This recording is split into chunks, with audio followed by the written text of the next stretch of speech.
Let's dive right in. What happens if the US economy crashes? Not all states are equally prepared. Some are built on solid, diverse foundations, while others are dangerously fragile. Today, we're revealing the 10 states most at risk of collapsing first if the economy tanks based on hard data, not speculation. We'll break down which states are overly reliant on a single industry, lack economic diversity, or have high debt and dependency ratios. If you care about your investments, career, or future, this is essential info. So grab a cold brew, hit that like button, and let's get started. Landing at number 10, we have Nevada, a state synonymous with dazzling lights and high-rolling entertainment. But beneath the surface lies an economic structure that's more fragile than many realize. The state's economy, while vibrant, is often described as a one-trick pony. It's a description that, while perhaps harsh, highlights a critical vulnerability. That trick? Tourism and hospitality, almost entirely centered on the glittering oasis of Las Vegas. The city's allure draws millions, fueling the state's coffers. When times are good, when the economy is booming and disposable income is plentiful, the Strip acts as a powerful economic engine, driving growth and prosperity throughout Nevada. But in the event of an economic crash, a sudden downturn, or even a global pandemic, tourism dries up almost overnight. The lifeblood of Nevada's economy simply vanishes. We saw this play out in stark reality in both 2008 with the Great Recession, and again in 2020 with the unprecedented arrival of the COVID-19 pandemic. In both instances, unemployment soared to alarming levels, leaving countless Nevadans struggling to make ends meet. The usually bustling Las Vegas Strip emptied, becoming a haunting reminder of the state's economic fragility. And the impact wasn't limited to the casinos themselves. The entire economic ecosystem, intricately linked to tourism, felt the devastating effects. Hotels stood eerily silent, restaurants shuttered their doors, and the vibrant nightlife scene faded into darkness. Taxi drivers found themselves without fares, construction sites ground to a halt, and the entire service industry faced unprecedented hardship. Nevada's tax revenue, the lifeblood of its public services, is heavily dependent on the success of these industries.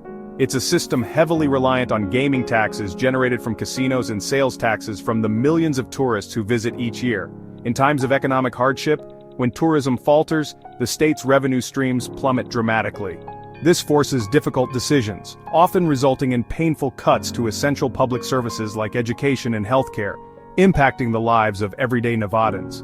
Adding to the state's economic woes, the real estate market in Nevada has historically been particularly volatile. The state has a troubling history of experiencing massive waves of foreclosures during economic downturns, leaving communities scarred and families displaced. As jobs vanish and economic uncertainty looms, many homeowners find themselves unable to keep up with mortgage payments. This leads to a cascade of defaults and rapidly declining property values, creating a vicious cycle that further destabilizes the economy. While there have been efforts to diversify Nevada's economy, with some growth in sectors like technology and renewable energy, these efforts haven't yet been enough to significantly offset the state's overwhelming dependence on the ever-fickle tourism industry. The dazzling glitz and glamour of Las Vegas often serve to mask a deep-seated economic vulnerability that lies just beneath the surface. In the event of a severe economic downturn, a crisis that sends shockwaves through the global economy, Nevada's heavy bet on the hospitality industry could very quickly turn into a losing hand, leaving the state facing dire consequences. Because of its economic structure, Nevada would likely be among the first states to feel the intense pressure of a widespread recession. And that's precisely why Nevada kicks off our list of the states most vulnerable to an economic crisis. Coming in at number 9, we have Florida. The Sunshine State, known for its beaches, theme parks, and vibrant culture, holds a unique position in our economic vulnerability ranking. On the surface, Florida's economy appears robust and strong, a powerhouse in the southeast. It boasts a booming population fueled by retirees and those seeking warmer climates, and the allure of no state income tax is a major draw. But beneath the surface, the state's economic foundation is heavily reliant on two key sectors: tourism and real estate. These industries are the lifeblood of Florida, driving much of its growth and employment. However, both sectors are highly sensitive to economic downturns and fluctuations in consumer confidence. They are vulnerable to external shocks and changes in global economic conditions. When families face financial constraints and cut back on discretionary spending, travel plans are often the first to be scrapped. As tourism declines, jobs vanish quickly, impacting cities from Orlando, the theme park capital, all the way down to Miami, with its vibrant beach scene and bustling hospitality industry. Furthermore, the real estate market in Florida is infamous for its boom and bust cycles, characterized by periods of rapid growth followed by sharp declines. A significant market correction or crash would inevitably halt construction projects across the state, leading to job losses and economic disruption. This, in turn, would sink property values, leaving homeowners underwater on their mortgages and potentially triggering a wave of foreclosures. Adding to the state's vulnerability, Florida has a large retiree population, many of whom rely on investment income to support their lifestyles. Therefore, a market crash would significantly impact their investments, eroding their savings and financial security. This would reduce their spending power, further dampening economic activity and impacting local businesses. While there's some degree of economic diversity in Florida, with emerging sectors like technology and healthcare, the state's over-reliance on tourism and real estate remains a major weakness, making it susceptible to economic shocks. In a severe economic downturn, these pillars could crumble, leading to widespread job losses, business closures, and a decline in overall economic activity. This would expose Florida's underlying fault lines, revealing the fragility of its seemingly prosperous economy.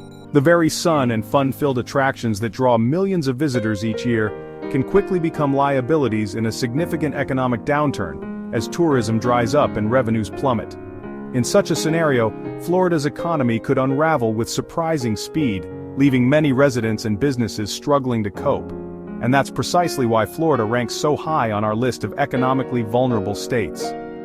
Number 8 is Hawaii. Hawaii's economy is almost entirely dependent on tourism, and its isolation drives up the cost of everything. When tourism stops, the impact is immediate. Job losses ripple across the islands, from hotels to farmers. The 2020 pandemic showed how quickly unemployment can skyrocket here. The state lacks economic diversity. Military and agriculture aren't enough to fill the gap. A crash would devastate tax revenues, forcing deep cuts to essential services. Hawaii's paradise is built on a fragile foundation. In a global downturn, its economy could be among the first to falter. Number 7 is Louisiana. The state's fortunes rise and fall with oil and gas, an industry notorious for wild price swings.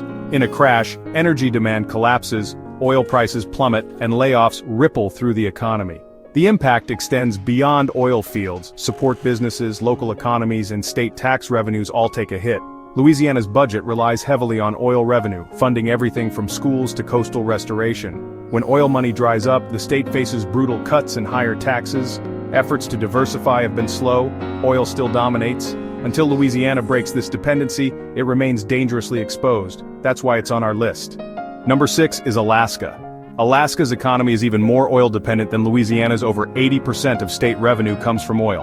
A crash in oil prices would cripple the state's budget, threatening basic services across its vast, remote territory. The permanent fund dividend, a lifeline for many, would shrink or disappear. Alaska's private sector is small and undiversified. Fishing and tourism are also vulnerable in a recession. Federal spending is another lifeline, but a national crisis could mean cuts there too. Alaska's high costs and isolation make diversification tough. In a crash, the state's economic fragility would be brutally exposed. Number 5 is Mississippi. Unlike others, Mississippi's risk comes from deep, persistent poverty and a lack of economic diversity. The state ranks at the bottom for most economic indicators, with many living on the edge. A crash would push countless families from poverty into destitution, overwhelming weak social safety nets. Low-wage jobs dominate, and there's little opportunity for upward mobility or new industries. Brain drain is severe. Young talent leaves, further weakening the economy. A recession would crater tax revenues, forcing cuts to already underfunded schools and healthcare. Mississippi's structural weaknesses make it tragically unprepared for a major shock. Number 4 is New Mexico. The state is heavily dependent on federal spending. Labs, military bases, and federal aid fund much of the economy. In a national crisis, federal budget cuts would hit New Mexico hard, leading to layoffs and a massive budget shortfall. The private sector is underdeveloped, so there's little to absorb displaced workers. Oil and gas add another layer of volatility. A crash would hit both energy and government funding. High poverty rates compound the risk. New Mexico's double dependency makes it uniquely vulnerable. That's why it's near the top of our list. Number 3 is West Virginia. The decline of coal has left deep economic scars, high unemployment, poverty, and a shrinking workforce. A crash would accelerate coal's decline, wiping out remaining high-paying jobs and devastating communities. The state suffers from low labor force participation and a severe opioid crisis, both worsened by economic stress. Lack of economic diversity and tough geography make new industries hard to attract. Young people are leaving behind an aging, dependent population. The tax base shrinks as demand for services rises, creating a fiscal nightmare. In a downturn, West Virginia's problems would compound rapidly. It's a perfect storm of economic and social crisis. Number 2 is Kentucky. The state relies heavily on manufacturing, especially autos, an industry that gets hammered in recessions. When car sales drop, layoffs ripple from big plants to small suppliers, devastating local economies. Logistics and other manufacturing sectors are also vulnerable to downturns. Rural poverty and a declining coal industry add to the risk. Kentucky's public pension system is severely underfunded, a ticking time bomb in a crash. The combination of cyclical industry risk and structural fragility puts Kentucky in the number 2 spot. It's a state on the edge. And at number 1, Alabama. A state grappling with a unique set of economic challenges. Alabama combines the worst vulnerabilities, a confluence of factors that create a perfect storm of economic fragility. We're talking about a state where multiple weaknesses converge, amplifying the potential impact of any economic downturn. Cyclical manufacturing, heavily reliant on industries that fluctuate with the broader economy. Fragile agriculture, susceptible to weather patterns and global market shifts, and deep poverty, a persistent challenge that limits opportunity and resilience. These factors, when combined, paint a concerning picture.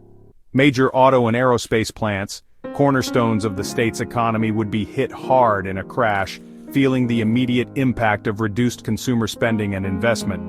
This would inevitably lead to triggering mass layoffs, sending shockwaves through communities and families. The ripple effect would be significant.